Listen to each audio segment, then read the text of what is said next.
Nigeria, Jordan, Algeria, and more than 20 other countries have rejected Israel's decision to recognize Somaliland as an independent state, warning that the move violates international law and threatens peace and security in the Horn of Africa. Last Friday, Israel became the first country to formally recognize Somaliland, a self-declared republic that broke away from Somalia in 1991 following a civil war, but has never been recognized by any United Nations member state, formally, that is. Nigeria issued a statement denouncing Israel's decision and also signed a joint statement by more than 20 countries. Nigeria stated that she unequivocally supports the sovereignty, unity, and territorial integrity of Somalia. In the meantime, Myanmar has begun a phased general election, widely condemned as a sham, amid an ongoing civil war that has displaced millions and left large parts of the country outside government control. The military junta, which seeks power nearly 5 years ago, has dissolved major political parties, jailed opposition leaders, and banned some 40 parties, including Aung San Suu Kyi's National League of Democracy. Voting is taking place today in 265 of 330 townships, with results expected around the end of January.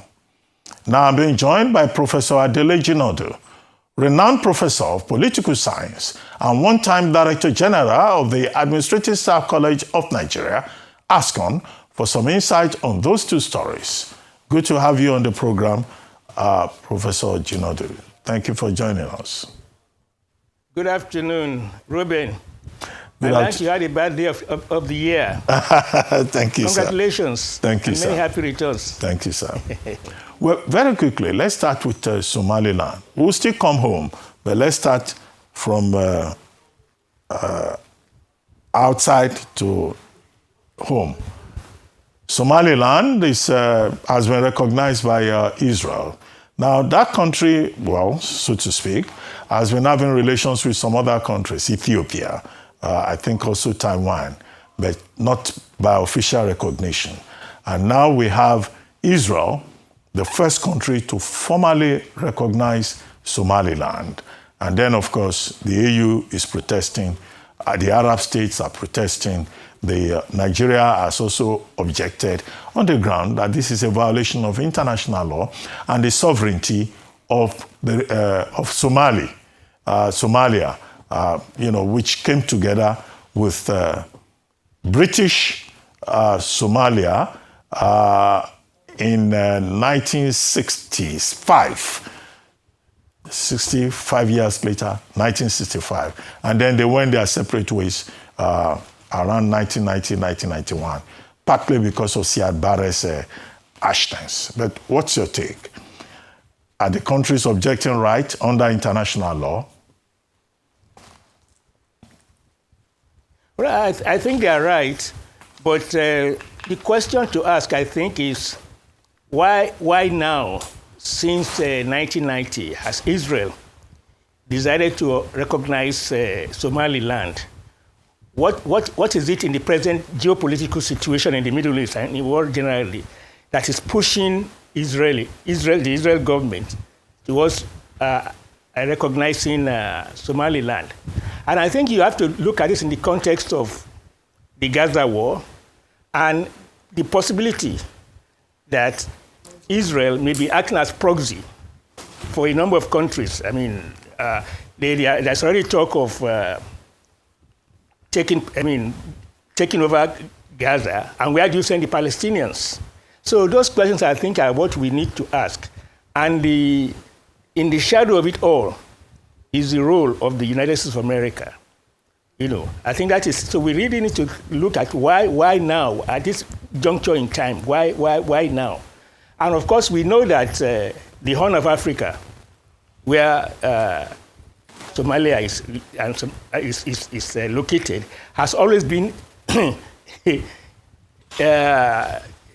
of strategic importance, even since the Suez War in '56, in terms of passage through the Suez Canal, staging posts for foreign military operations, seaports, and And I think there may be some realignment going on that we really don't know yet within the corridors of foreign ministries in some countries in Europe, in the US, in North America. And it is also interesting that I think that Netanyahu has justified this in terms of certain peace accords, treaties that it has entered. The Abraham with a number Accords. of Arab countries. The Abraham Accords. Abraham Accords, yeah, which makes for cooperation, all kinds of things. But so the Arab countries themselves, I think a lot depends on how united they are in terms of responding to this new onslaught. I think it's deliberate, and there must be more than meets the eye to it. It is important. It's a pity African voice in the UN is not very, very effective now. But the African Union, I think, has taken a stand, but it has to take a much more positive stand to make sure that this violation of the sovereignty of Somalia is not let off easily. So a lot depends on how cohesive the African Union can be, how cohesive the countries neighboring Somalia can be in resisting this. There is definitely a lot of interest by the US and Israel too in that part of the world. It has always been a hotspot. It has always been a hotspot. Some years back, in fact, the sea, that whole area was infested with pirates. It was a state of anarchy there. So I think there must be some reason why. I don't know because why Israel doing this at this time. But it is important to look at it in a wider geopolitical zone that maybe it is not Israel acting alone. Maybe this is just testing the waters and see what the reaction of the rest of the world, and particularly of Africa, will be. Okay, Prof, but let me go back. It may sound simplistic, but I get your point that, the geopolitical view of it. But originally, these were not the same. They were not one country. There was British Somaliland. There was the Italian Somaliland. And then they decided to come together in 1965 to form the Republic of Somalia. And then Siad Barre was so harsh, so it was discriminating against the Isaac people of Somaliland. And then they decided at some point that, okay, we'll stand alone. There was even a referendum later where Somalia agreed that, okay, if they want to go, they want to go. So I think that again speaks to your question about why now. So why is Somalia now objecting? Is it because of the involvement of countries like Ethiopia, the politics of that Horn of Africa that you referred to? No, I think it's very, very complicated. But I think what is important is that the African Union has always held to this question of respecting international boundaries and the settlement at independence. Of course, Siad Barre's rule was harsh. It started quite well. But then, bad governance and all kinds of things led to an attempt by Somaliland in the northwest of the country to secede or to try and form its own government.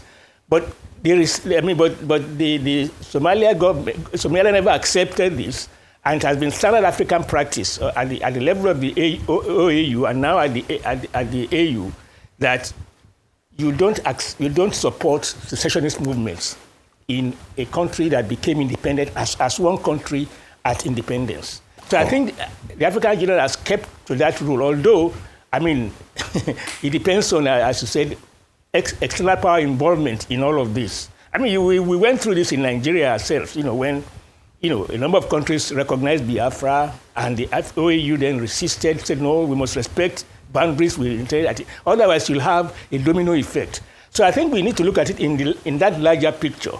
But I have not myself followed closely what is happening in the Gulf, in the Horn of Africa.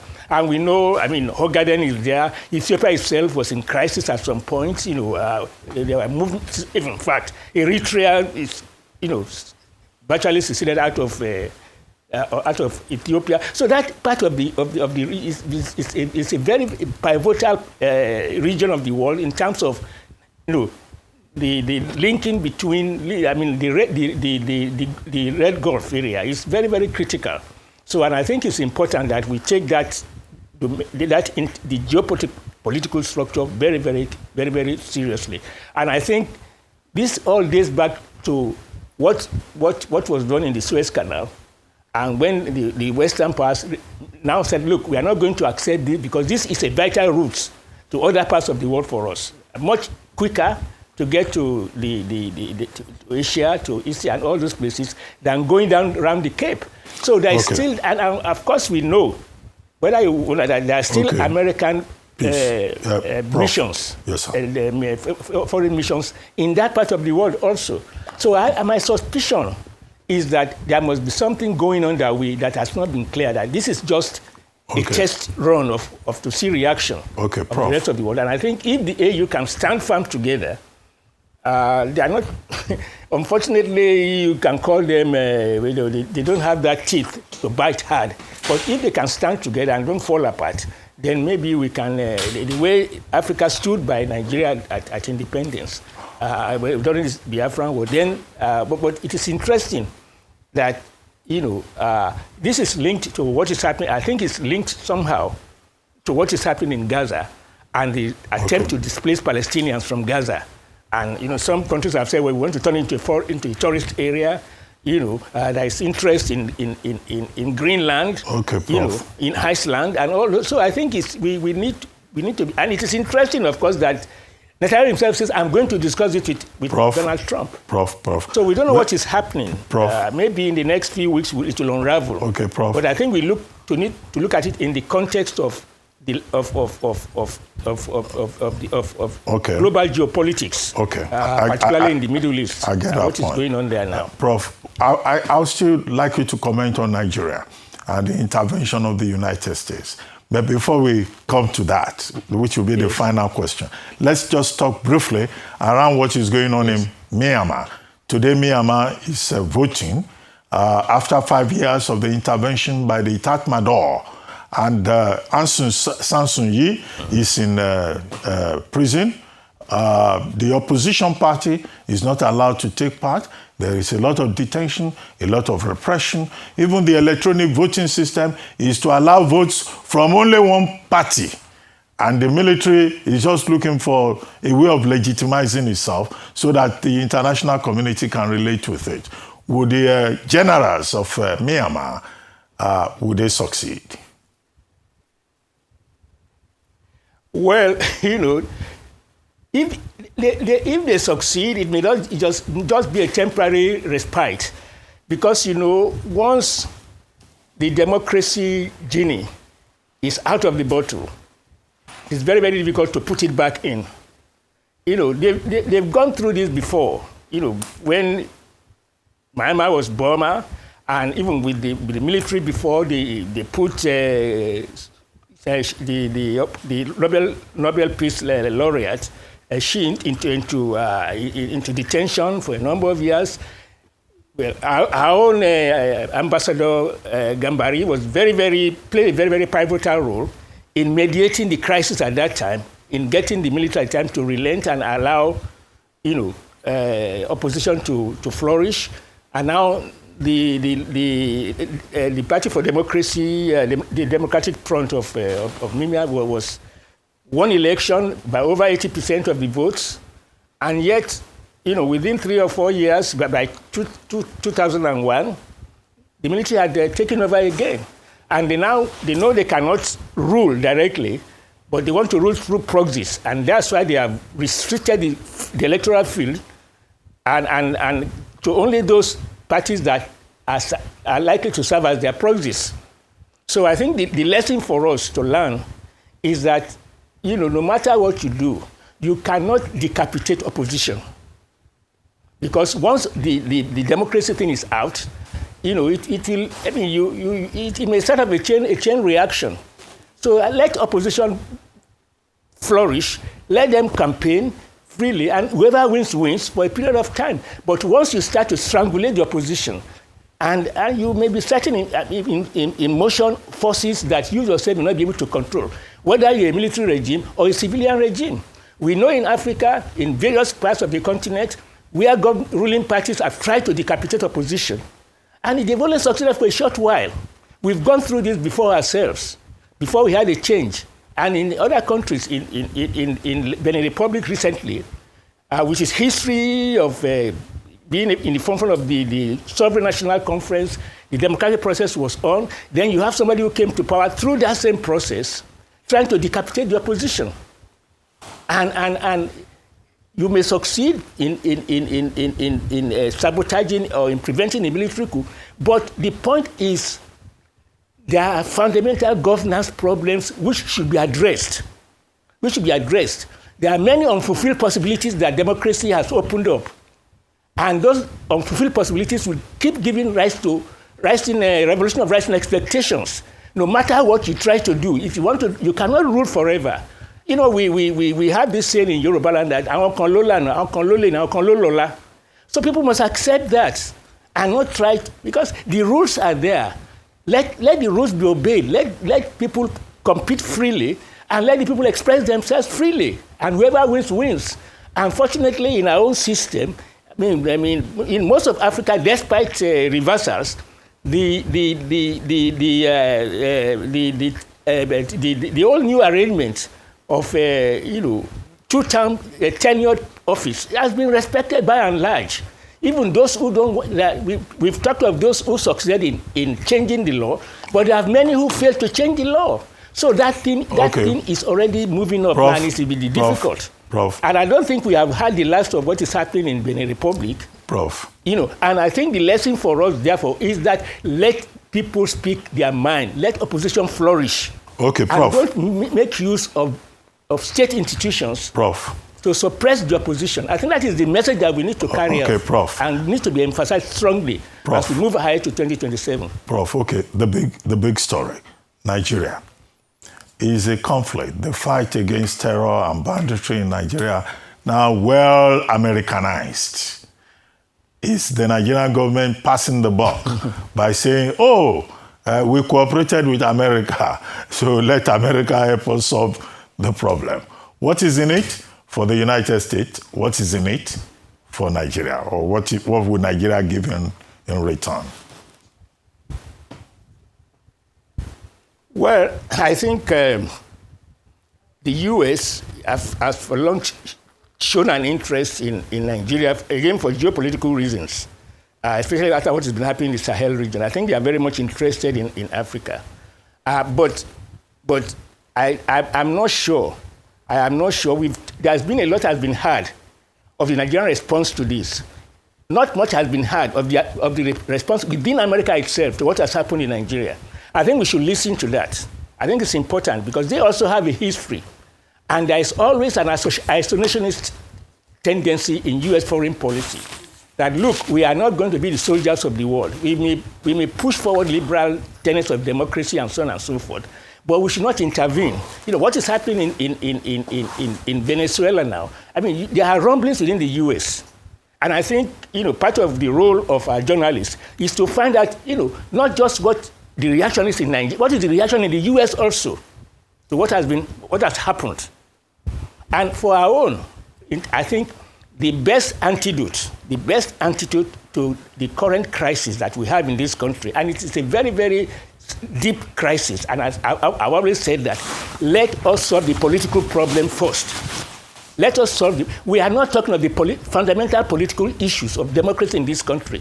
That is what all of us should be talking about. Not just looking at macro figures and saying, these are prone to manipulation. But the point is that the political situation in our country is at a very, very low level. We don't have national leaders. There is hate speech all over the place. We are going towards an election where hate speech almost derailed the last election, and the hate speech is likely to derail what is going on. So I think beyond the economic crisis, we must also talk boldly about the political crisis in the country, what is happening. The party system is in shambles. State institutions are not autonomous. The autonomy of the state is a mirage. It is clear. But the point is that we use the ethnic divide to solve our national question. No, Chapter 2 is about the national as a human development section. And I think people have misinterpreted Chapter 2 in terms of zoning and in terms of zoning, rotation of the office of president and governor, which it is not all about. So I think beyond what is happening, I don't want to comment on, no foreign country can solve your problems for you. That is, they may help. Of course, it's an interdependent world. There is the doctrine of responsibility to protect. And sovereignty itself has never been absolute. There's always this thing between the external and the internal in driving policies, domestic. But I think we are not looking at the fundamental political problem in this country. Our party system is in shambles. And if you don't have a vibrant political system, you cannot develop political democracy. I think that is my main worry. Okay, and Prof. that Yeah, I just wanted to thank you very much, because the next conversation I'm going to have, I'm sure you'll be interested too, being a Lagosian yourself. We're going to talk about the just concluded Eyo Festival, the Adamu Orisha play for 2025. I was looking out for you yesterday to strike you at the back. Anyway, I'm going to have Mr. Odufuwa here. I was looking out for you. Who was MC at the event. You didn't send me my birthday cake for your birthday, so I was going to strike you on the back gently. Anyway, thank you very much, Professor Adele Jinadu.